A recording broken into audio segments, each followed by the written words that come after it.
बहुत गंभीर समस्या उत्पन्न हो गई है। ये जो खदानें चल रही है, खास करके दो खदानें हैं ये जो पिछले कम से कम 5-6 सालों से मलबा डाल रहे हैं। इनके पास कोई डंपिंग सिस्टम नहीं है, इनका कोई भी ये जो माइनिंग के कानून है कोई भी फॉलो नहीं कर रहे हैं और ये नीचे खाड़े में डाल रहे हैं। डंपिंग यार्ड इन पे कोई नहीं है। उसका कारण ये हो रहा, उसका परिणाम दुष्प्रभाव ये हो रहा है कि हमारी नीचे जो ज़मीन है, खेती बाड़ी की ज़मीन है, हमारी 2 कूलें हैं और नीचे मतलब घराटे, यानी कि जहाँ तक वो खड़ा जा रहा मलबा उसके साथ मिक्स होकर जा रहा, उस खाड़े की ताकत इतनी बढ़ रही है। जो पहले सामान्य रूप में बैठता था, पुश्तों पहले भी बैठता था, तब वो सामान्य रूप में बैठता था, अब उसका इतना अपनी शक्ति बढ़ गई है क्योंकि उस खाड़े के धोरे चट्टान नहीं है।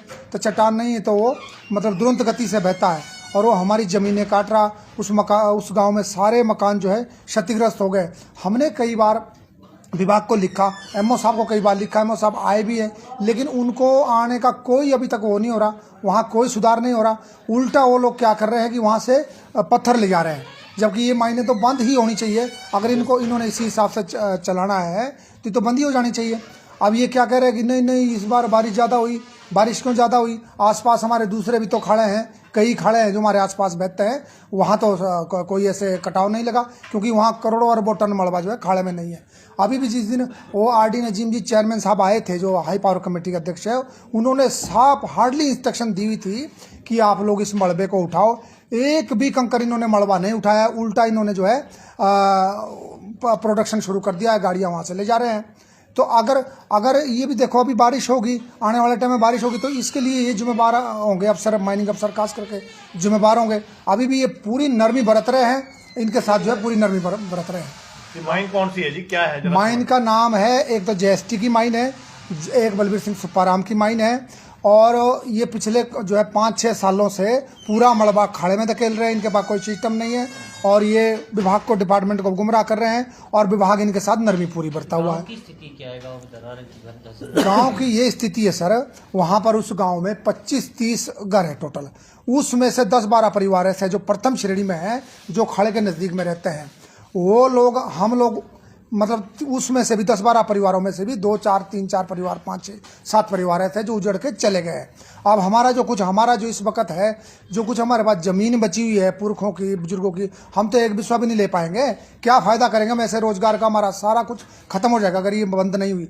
ये मायने तो तुरंत प्रभाव से बंद होनी चाहिए।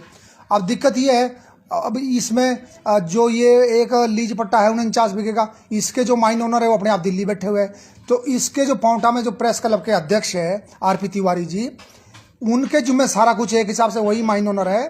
वो देखो, उस दिन जिस दिन आरडी नजीम जी आए हुए थे, हमने उनको बोला, वो भी उस दिन मैंने पहली बार उनको देखा वहाँ, तो मैंने हाथ जोड़ के बोला कि समाज सेवक जी, तथाकथित भी नहीं बोला, मैंने बोला समाज सेवक जी आप इस गांव को बचाइए। पूरी तरह बौखला गए हो, मेरे को बोलने लगे कि आप लोग बदतमीजी कर रहे हैं। फिर मेरे गांव वाले थे, उन्होंने बोला कि तिवारी जी ऐसे क्या बदतमीजी करी आपके साथ बदतमीजी क्या करी? यही तो बोला कि गांव को बचाइए। बौखलाए हुए थे।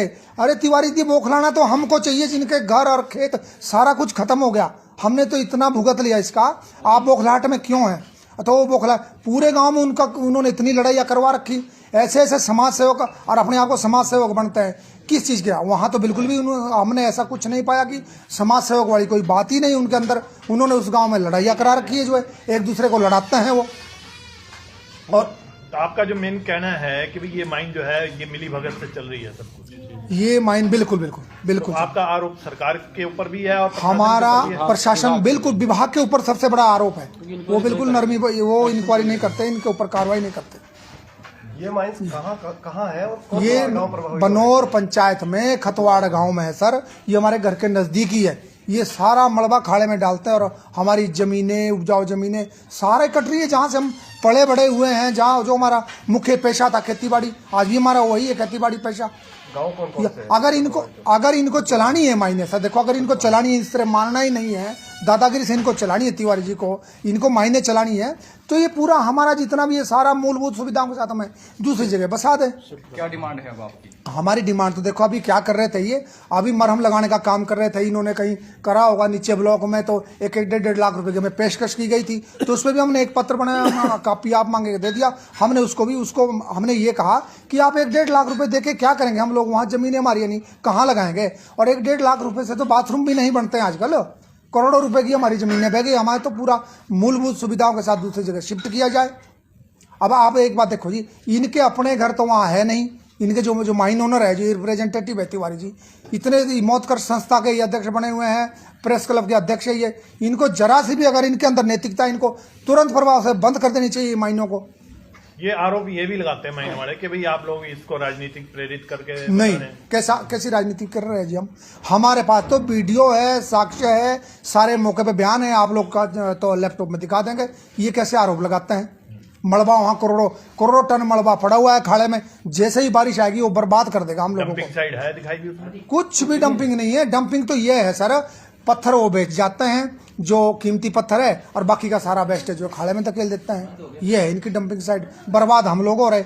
तो अगर ये ऐसी जो गतिविधियां नहीं रुकी तो आप किस तरह की कार्रवाई आगे? हम आप ये बताओ सर, गरीब आदमी क्या कार्रवाई करेगा? हम लोग तो मर रहे हैं, हम लोग तो मतलब उजड़ रहे हैं, हम क्या कार्रवाई करेंगे? हम तो अब आगे धरना प्रदर्शन करना पड़ेगा, हमें तो बैठना पड़ेगा, भूख हड़ताल पे बैठना पड़ेगा। अगर ये लोग नहीं माने तो हमें करना पड़ेगा। क्या आपने न्यायालय का दरवाजा खटखटाया इसको लेकर? न्यायालय का दरवाजा अभी तक तो नहीं खटखटाया, पर खटखटाएंगे अब जब नहीं मानेंगे। अगर धरना प्रदर्शन करना पड़ा कहाँ, नाहन में करेंगे? हाँ, नाहन में ही करेंगे, नाहन में करेंगे पहले जी, फिर उसका हाँ बिल्कुल यहाँ करेंगे। और ये अति शीघ्र ही हमारी रणनीति बन रही है, हम करेंगे। अवैज्ञानिक तरीके से खनन हो रहा सर, और अवैध डंपिंग हो रही है। हाँ बिल्कुल। अगर ये अब अभी साहब के पास गए थे, उनके पास कोई जवाब ही नहीं करेगा। हाँ, फिर जब हम शिमला गए थे पीछे, तो बोल रहे थे कि वहाँ RD नजीम जी ने भी बोला जियोलॉजिस्ट का, हमने तो दी नहीं है NOC। अब यहाँ करेंगे, हाँ नहीं वो तो पिछला स्टॉक। अरे स्टॉक तो ऐसी प्रक्रिया है, अभी ये खत्म नहीं हुआ, आगे फिर मिल जाएगा इनको स्टॉक, लेकिन बर्बाद तो हम लोग हो रहे हैं।